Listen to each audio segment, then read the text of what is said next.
your natural field of view, while doing other things, encompasses enough of the night sky to make it highly improbable that an Apollo stack or the ISS can fly over a populated area without notice.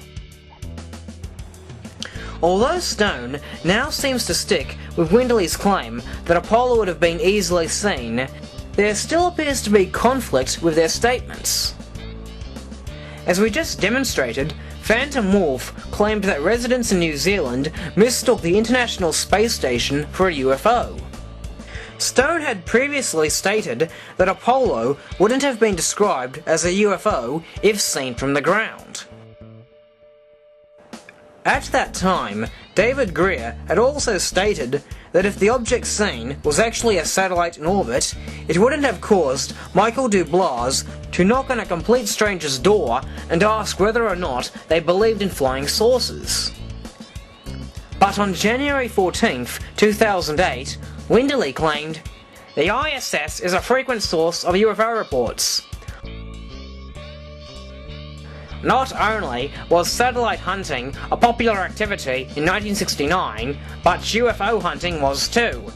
Everyone was looking up into the sky. Some people looked up hoping to see a satellite, and other people looked up hoping to see little green men hot rodding.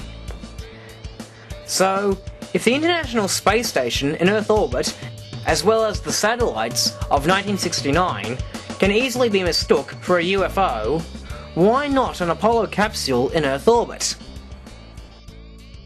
There is no doubt that this satellite re-entered the Earth's atmosphere on July 24, 1969. There are various sources that state this, including Astronautics, which he failed to show in his first video. Stone of course doesn't reveal why I failed to mention this in my first video.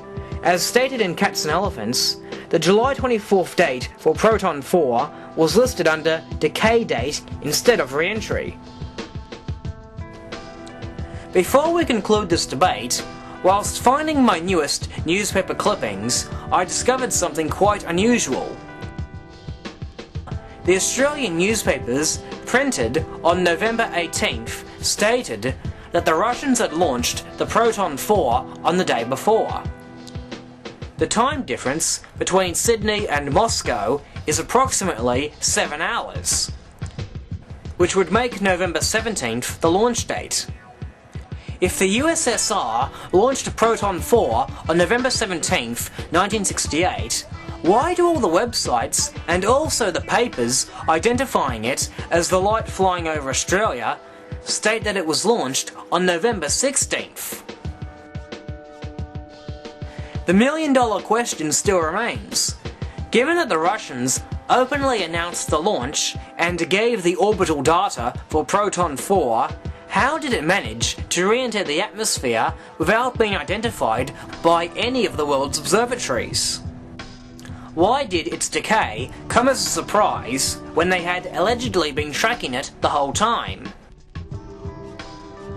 Remember, David Greer claims this satellite had been professionally spotted optically from the ground 900 times.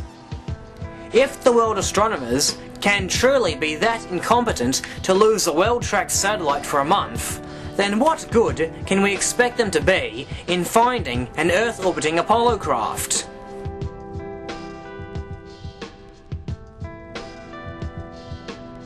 Just before the completion of this film, Stone released a second video.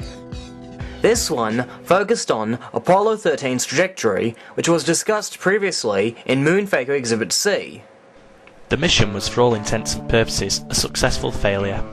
However, there are some people out there who are convinced Apollo 13 shouldn't have been able to get back to Earth at all. This is Jarrah White, and he's a self-proclaimed grandson of the Apollo hoax theory. This means that the surface engine, which had no throttle, burned 2 tons of fuel per minute. Therefore, the burn to acquire lunar orbit normally required a minimum of 12 tons of fuel. That's 24,000 pounds. According to NASA, lunar orbit was attained by using the LEM's engine. Since the LEM only had 17,800 pounds of fuel, This was 6,200 pounds less than normally needed. Without fuel to achieve lunar orbit, somehow they found enough to return to Earth. Oh, Jarrah, if you would have spent more than 10 minutes researching this, you would have found this particular diagram, which is the Apollo 13 mission profile. At no point does Stone mention that in my film I was quoting a letter that Ralph Renee had sent to Tom Hanks in 1995. But let's humour him, shall we? Notice there were 4 mid-course corrections. 1, 2, 3, 4, and then of course the trans-Earth injection. So how long were those burns, I hear you ask?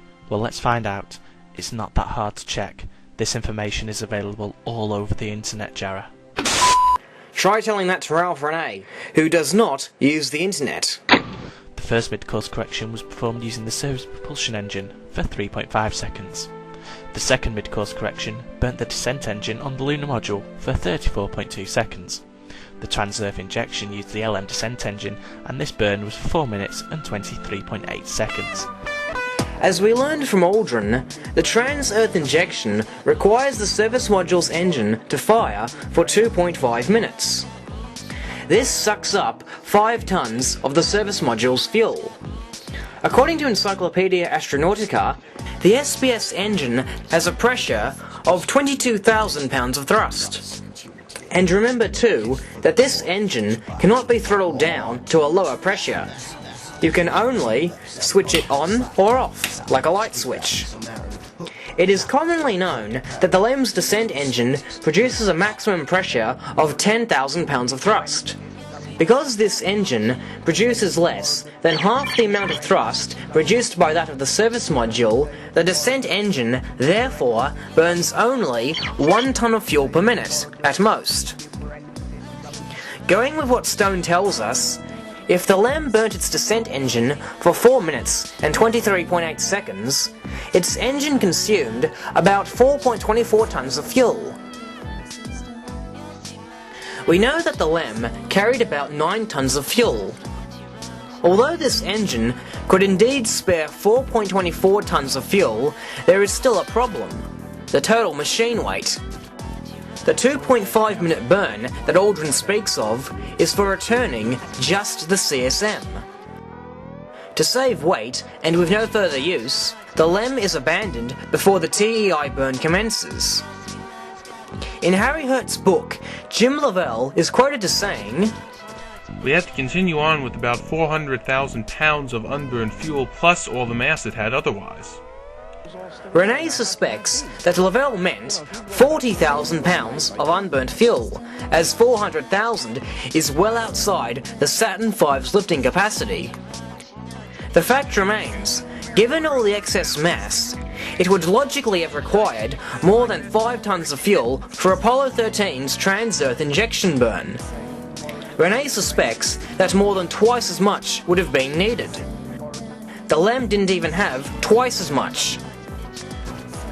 Stone concludes his video stating, "Quite simply, Apollo 13 never entered lunar orbit. It didn't need to. At TLI, the craft was put on a free return trajectory. This meant, if anything failed, the CSM and LM would slingshot around the moon without any need to fire any engine." He of course makes no mention of the passage in Renee's letter that refutes this. Right from the beginning, the above concept was touted as the ultimate safety factor. NASA claims that once started towards the moon, a ship would return to Earth without using the engine at all. Even if true, the trip would have been greatly extended in time because they would have run past the moon tens of thousands of miles before they were pulled back. The Apollo 13 came directly back to Earth. Stone of course claims, due to constraints forced on the crew in terms of lack of oxygen and power, they burnt the engine for a trans-Earth injection to get them home faster. But as we've just demonstrated, because of all the excess mass and lack of fuels required for the job, firing the LEM's engine for this pathetic excuse for a TEI burn would accomplish nothing but wasting precious fuel.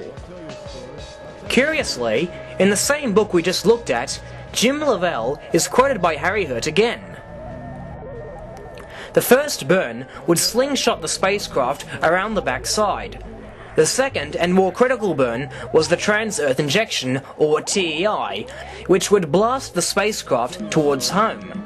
As Lovell noted afterward, "We didn't know whether we would have enough fuel to get home until we made that second burn." Put simply, what Lovell is claiming is that no one knew whether or not the LEM had enough fuel for the trans-Earth injection burn, until after it made that said burn.